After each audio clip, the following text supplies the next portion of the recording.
Hello, আসসালামু আলাইকুম। Hello viewers, কেমন আছেন? আশা করি সবাই ভালো আছেন। আমি রাজীব মোল্লা সবাইকে স্বাগত জানাচ্ছি। আজকে আমি চলে আসছি বরহর গজারি বনের ভিতরে। আপনাদের আমি একটা বন দেখাবো। দেখেন, বনের ভিতরে কৃষিকাজ করে। এই সাইড মূলত সব হচ্ছে ধান খেত। যে এখন হচ্ছে গরুর সিজন, লাঙ্গল দিয়া জমি চাষ করতেছে। তারপরে এখানে এখন আর পানি লাগে না।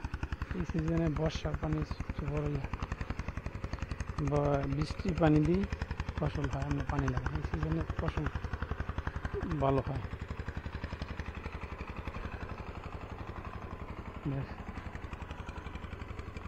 এই যে বড় বড় গাতা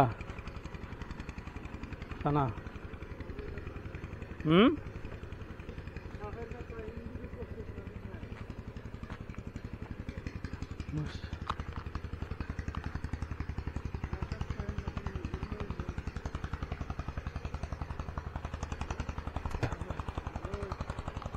কি কাম শেষ?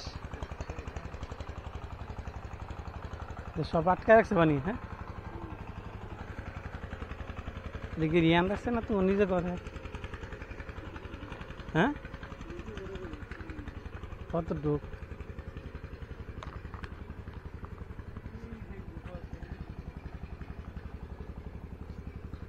গরুর ঘাস খাওয়াইতেছে।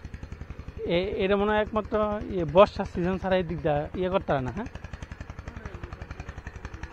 গরু ঘাস খাইতে গজারি বনের ভিতরে ঘাসের অভাব নাই।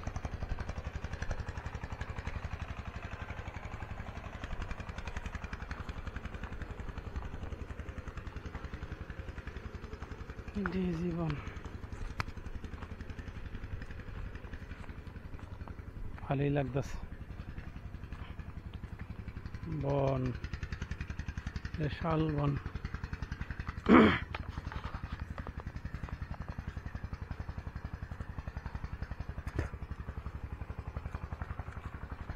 গজারি বনের ভিতরে